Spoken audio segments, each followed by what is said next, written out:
last but not the least, another 3. Group 4. Alright! Ano yan? One, two, three, go! Good!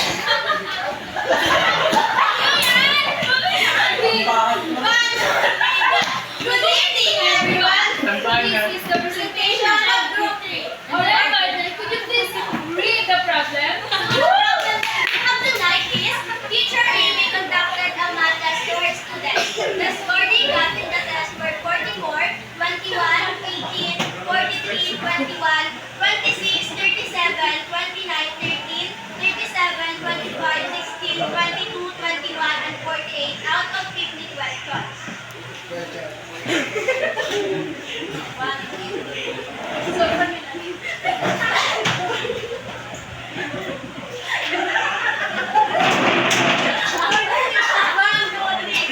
So the formula that we need to use this time is V sub k equals k over 100 and close and open parentheses n plus 1. Ash. 1, 2, 3, go. So the first step.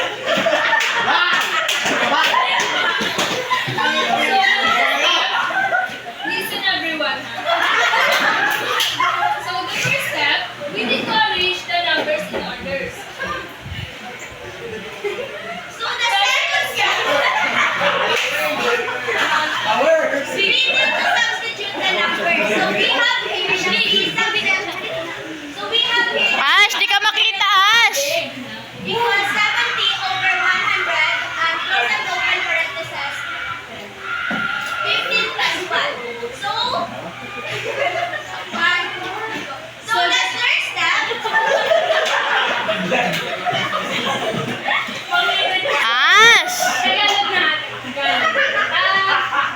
Di ka na makita, Ashley. 15 Yak, times Ashley. 1 equals 16.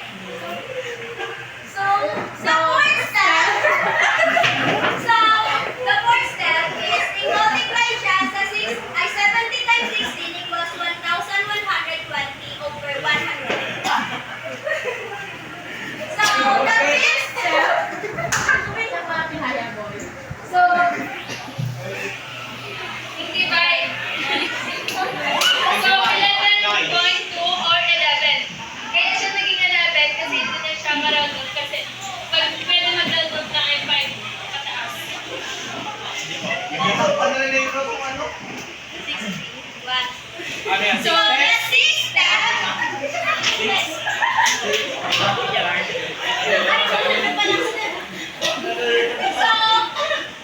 So, yung P sub 70 position natin is 11. So, magka-count tayo ng 11. Count everyone. Count everyone to 11. 1, 2, 3, go! 1, 2, 3, 1, 2, 3, go! 1, 2, 3, 4, 5, 6, 7, 8, 9, 10, 11. So, the answer is 37. 1, 2, 3, go. Thank you, everyone. Pag kayo